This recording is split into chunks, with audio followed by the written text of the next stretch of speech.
Welcome to this very special edition of the KAJ Masterclass Live, the show which ensures that you profit from your time spent here with experts, either through their industry insights, information, or simply learning from them.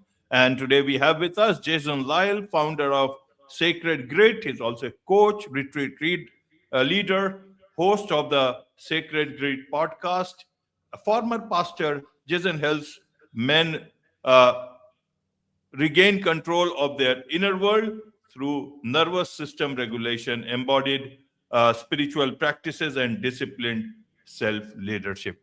Welcome to the show, Jason. Thank you. Thank you for having me, sir.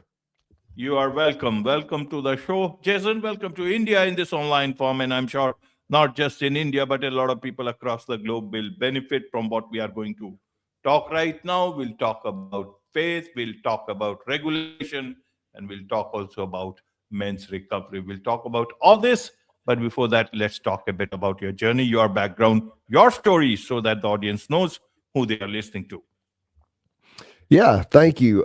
So I was born and adopted just right after. So I was born June 5th, 1971, and at 2 weeks I was put up for adoption immediately, and 2 weeks later I was adopted by who became my parents, and I had a great childhood. Everything was wonderful, no trauma. But as I started to progress in life, I started having a lot of behavioral problems, especially when I got into my teenage years. And those problems were around, sexual misconduct. And I grew up in a Christian church and a Christian background. So there was a lot of shame around that. And, we didn't talk about it, and you just kind of swept it under the rug. But as the years progressed, I went into the construction industry and was working hard, just trying to make a living and raising a family. I got married very young, but those issues never did leave me. And I always had a robust faith life. I read the Bible all the way through. The first time when I was 8, I was always spiritually curious about God. I would have conversations with my pastor when I was a young teenager, just trying to find spiritual answers. And so as I progressed and still had these two things living inside of me, this desire to have a spiritual life and to be a good man, I also had inside of me this, sexual drive that was causing me to do things I really didn't want to do. And so in 2004, I actually went into the ministry, became a pastor, started seminary. And looking back on that, I was trying hard to get these things to fix me and this problem that I was struggling with. So as I progressed through that, the problem didn't go away. I just started learning more theology and learning more things about God, but I just could not get my faith down into my body. And so the things that I said I believed were not translating into the way that I lived. And yes, you're in India. I've been to India teaching theology in Amritsar in India. Right. So I've been all over. But those things could not get into my body to where my actions would, reflect what I said I believed. And so after I lost my job as a pastor, and just destroyed my life in many ways, I was planning my own suicide. I wanted to just end my own life. And I reached out to a man I had met. So at this time, I was probably 49 years old. I reached out to a man I had met when I was working in a wilderness therapy program, who had started teaching me a little bit, or teaching us as a group a little bit, about nervous system regulation. And as I was laying in the bed there planning my own suicide, I thought, well, I'm going to reach out to Rob. His name was Rob. So I sent Rob an email. We got on a Zoom call a few days later, and he started unpacking for me nervous system regulation through cold water immersion and breath work. And I came home from that meeting. I had the meeting at another place, and I came home from that meeting, filled up my bathtub with water, poured all the ice I had in my house inside the tub. I got in and I started this journey of learning how to regulate my nervous system. And in that moment, it changed my life. I can't really explain to people in terms of words exactly what it did, but I could kind of explain that all of this knowledge that I had built up in my head about theology and God and ethics and how I should live, all of a sudden that downloaded into my body, and I could access not only rational thought, but I could make it practical action. Whereas before, when I was learning all these things about God and about faith and about ethics and how I should live, I had it up here in the abstract, but I could not make it as part of my body. But I learned from Rob Gent through that the reason why that was the preverbal trauma of adoption. That inside of my body, there were these beliefs that I did not necessarily have in my head because I could not remember or recall my adoption in my head, but my body could remember it. And so I was having reactions to external stimuli that was causing me to have reactions that were not the ones that I logically wanted. So when the cold water and the breath work taught me how to access what I know to be true and apply it to what the way that I want to act, I could in turn find the life that I want with peace and happiness and joy and less stress. And it just taught me how to love myself.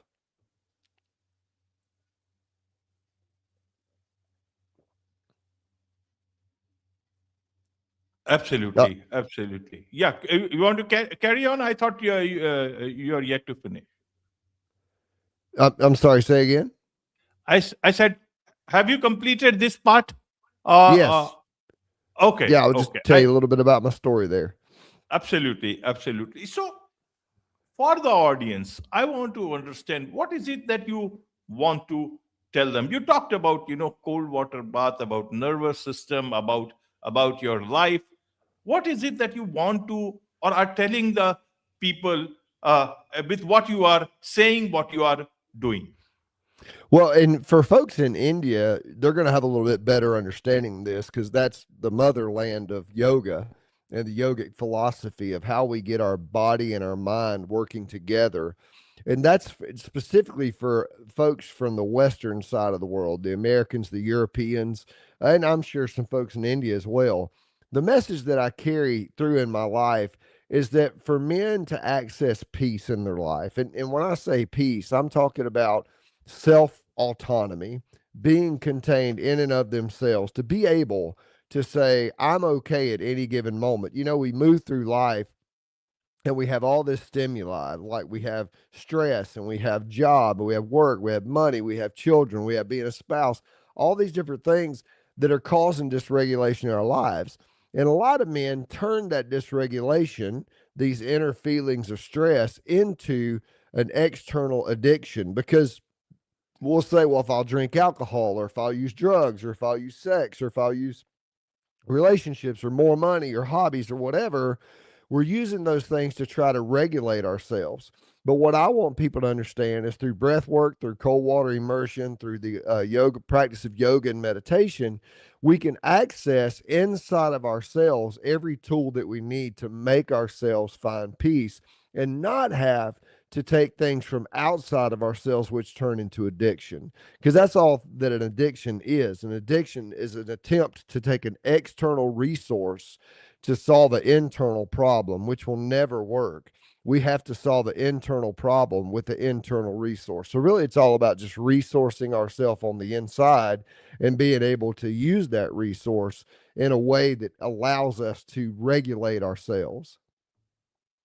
Absolutely, absolutely, Jason. So to understand it better, see, India and this part of the world is just slightly, warmer in terms of, in Yeah. comparison. And when it Uh-huh. becomes cold, yes, in certain times during winters, it does become cold, but not all the regions, some of them.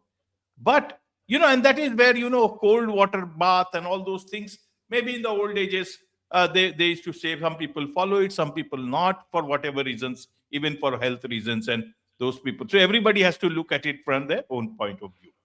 Yeah. But in the Western countries, it is naturally very cold. Especially you see some parts of Europe, in the other parts, even in the US. And so, why does one have to force about the ice cold water? Isn't that cold enough to put the mind and body together, all the nervous system together? It's already so cold there. I want to understand from that point of what is the difference between ice cold and snow falling outside. Yeah, that's a great question. So actually, we say ice bath, but it's just cold water immersion. So usually anything that'll get us up under about 60 degrees and even 65 degrees is plenty cold enough. A cold shower, if someone gets in the shower and just uses the cold water, what we're trying to get is that shock response, that response where we go, and we're all of a sudden we kind of lose our breath, but then we stay with that response. And it takes about 20 or 25 seconds, according to the science, for the prefrontal cortex to reconnect to the amygdala, for the upper brain to connect to the lower brain, the head to the body.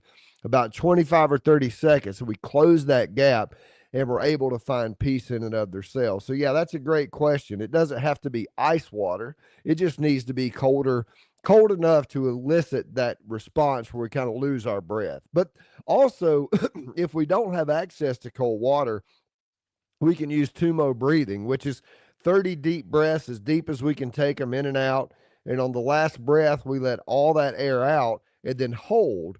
And then once we start to hold, eventually our lower brain starts to tell our upper brain, hey, you got to breathe.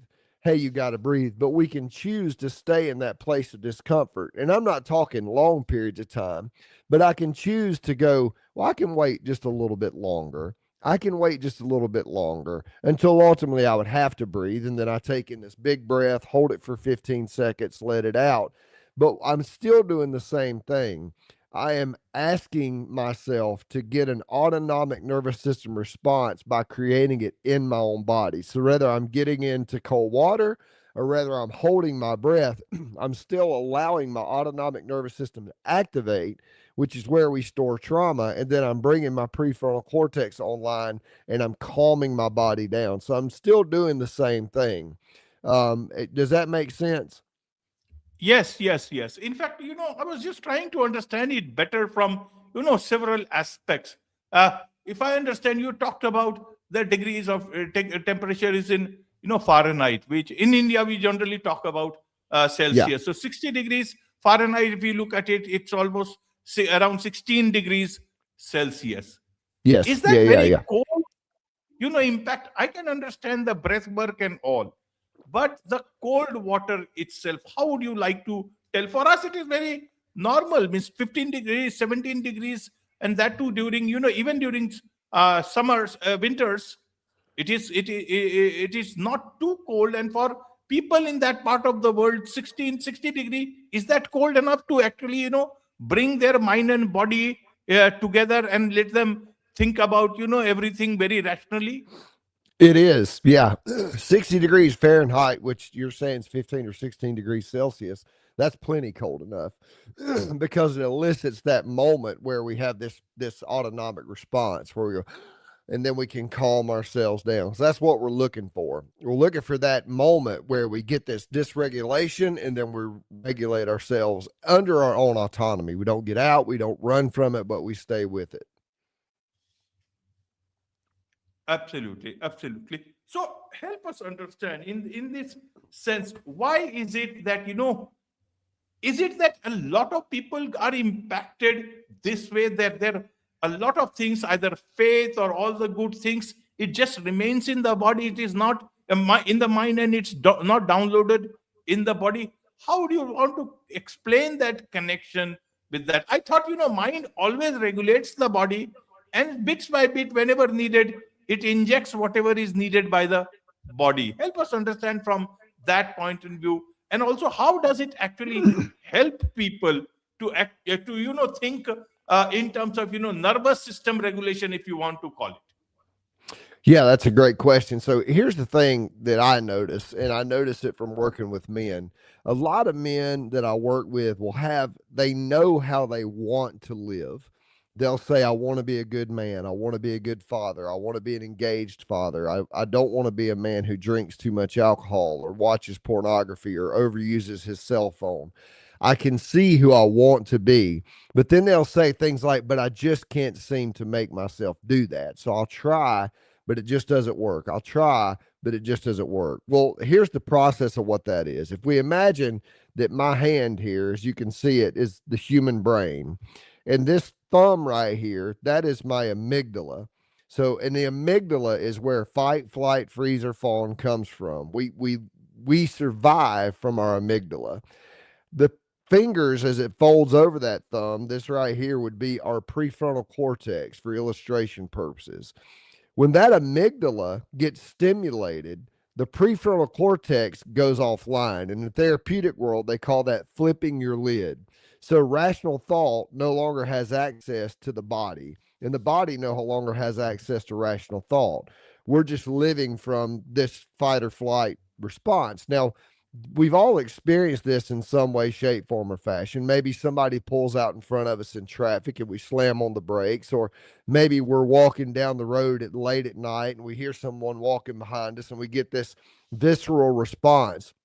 That's not a rational response. That's an automatic behavior that we have because that's been wired into our brains to keep us alive. But what begins to happen is when we have dysregulation in our mind that we don't necessarily know that is there. So we just have these behaviors that we're like, I don't know why I have that. We're using external substances or external circumstances to regulate this amygdala. Because, and what happens is those external substances become myelinated. And I know that's a lot to think about, but you can look up myelination in the brain on the internet. But those myelinations start to download into the body. So we find out we have alcohol, we have drugs, we have pornography, we have all these different things that we're using. And we'll say, well, I just don't feel like I can stop. That's because they've wired themselves into this autonomic nervous system, because the autonomic nervous system has learned that that's what we need to keep us alive, whether that is true or not.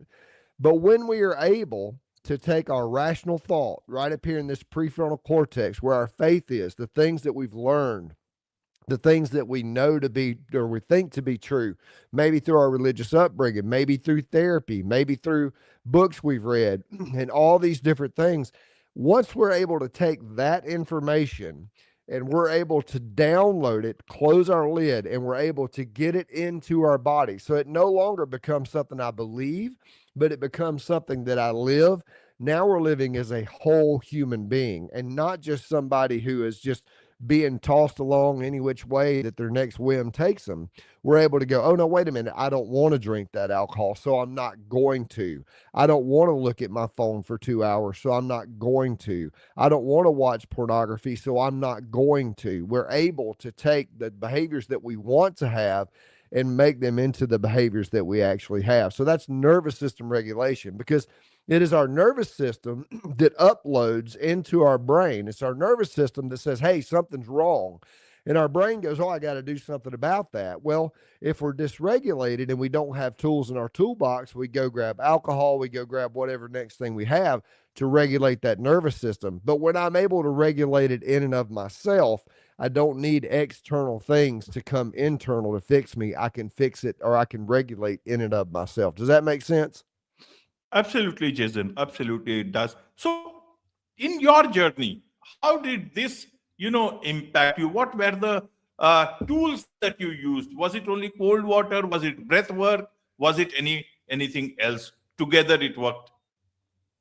Yeah, every morning I do about 20 minutes of yoga. And yoga helps me connect my brain to my body. My body gets a voice, my brain gets a voice. I just had this conversation. And also, yoga teaches me how to sit with discomfort and then release it. After yoga, I go to 3 rounds of breath work. That's the Tumo breath work. I talked about that 30 deep breaths and then hold. I do 3 rounds of that. And then I do 20 minutes of meditation every single morning of my life. And then before I do that, I get in the cold water. So my routine is I wake up first thing in the morning, get out of the bed, go straight into the cold water immersion. It's about 5:30 a.m. when I do that. I come out of the cold water, dry off, and go to my yoga mat and do yoga, breath work, meditation. Now, that's the way I do it. And I take a lot of time to do that in the mornings, and I found great benefit from that. But I also have clients that get up, take a cold shower, do 5 sun salutations, 3 rounds of breath work, and then they meditate for 5 minutes and they're out the door in less than half an hour. So, really, all men that I work with design a practice that works best for them. But yeah, I do use more tools because I believe we have to take care of our mind, body, and soul. And so yoga helps me take care of my body, meditation helps me take care of my mind, the cold water and the breath work help me take care of my soul. Absolutely, absolutely. So you talk about men. Is it more, is it that men are more impacted in terms of their nervous system, or is it also with women? And what are the solutions for them? Is it the same solution, cold water bath and breath work and everything, or something different? I just work with men, so I usually talk about men. What I have found is women tend to be emotional creatures and they tend to understand how to regulate themselves. Men tend to not. So men tend to get angry or to go to a substance. And so I just find that the cold water immersion and the breath work better for men. Now I do have women from all, I do retreats and workshops that women come to, and I have women who do cold water immersion and breath work that are in my life, but I don't really work with them directly. I pretty much directly only work with men because I tend to find that men feel that if they can do something about their problem, women tend to be able to process their inner world by talk to a therapist, talk to a friend, talk to, whatever. But men tend to not talk as much about their feelings. So if I can give a man the ability to process his emotions, his feelings, then he can start by doing, then he can find access in and of himself to start talking about them a little bit more. And that's where the coaching comes in. So I'll, teach a man how to regulate his nervous system, teach him, he'll use a journal. I tell folks that having a journal is like having a conversation with yourself. And then once he starts doing those things, then he can start having the harder conversations about how he got there. But most men can't do that until they've learned how to regulate themselves. Absolutely, absolutely. So, tell us a bit about Sacred Grit. It's the name of also, you're the founder of Sacred Grit. Also, it's your podcast. Mm-hmm. Yeah, so sacred grit, the two words, sacred, which to me represents God, the divinity, universe, Brahma, Brahman, whatever you want to call it, like the Buddha nature. Everybody has a different thing that they'll call it, but the sacred is that, and grit being the grit and the determination to be connected to that. So sacred grit is about, I have retreats here in Georgia in the United States. I do about 4 or 5 a year. I do one-on-one coaching, which I do over Zoom, so I can coach anybody in the world wherever they are. And then I have the Sacred Grit podcast where I give tools for men to use to regulate themselves. And that's on all podcast platforms. I put out two a week. They're only about 10 minutes long, so they're quick listens. But on Sunday, I call it Sacred Sunday. I give a philosophical idea to usually some sort of a problem that men deal with. And then on Wednesday, I call it Gritty Wednesday. I give practical tools that they can use to solve that problem. So, yeah, it's kind of a threefold piece. It's the podcast, the retreats, and the one on one coaching. And the one on one coaching, as I said, it doesn't matter where you live in the world, I can coach you. Absolutely, absolutely, Jason. One last question about faith and spirituality.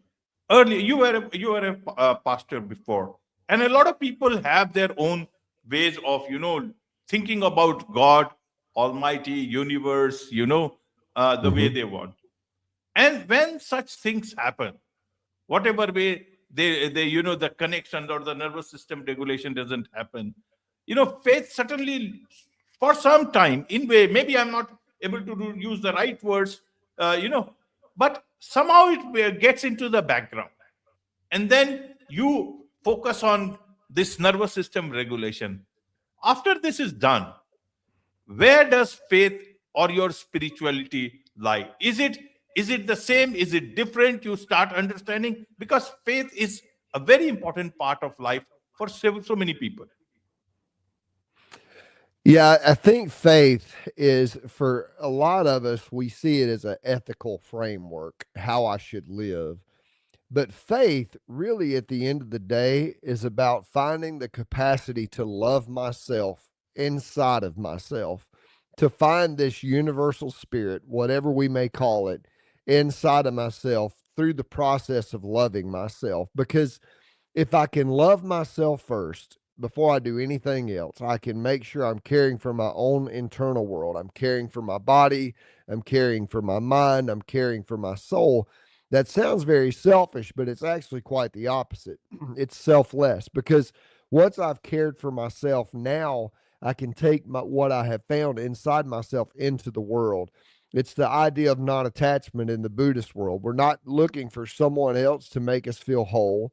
We're not looking for something else to make us feel whole. We're not looking always outside of ourselves, attached to outcomes.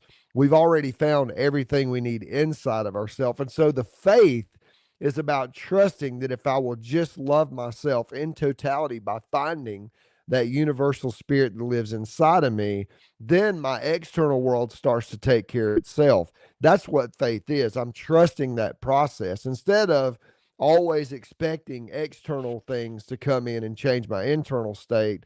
I allow my internal state to dictate my external state. Does that make sense?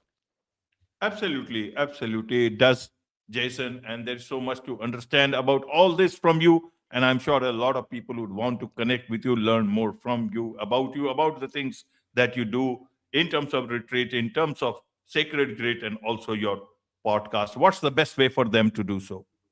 They can go to thesacredgrit.com on the internet and they'll find all the things there, or any podcast platform. They could just look up the Sacred Grit podcast and they'll find me there as well. Wonderful. With this, it's a wrap on this very special edition of the KJ Masterclass Live. Thank you so much indeed for joining us.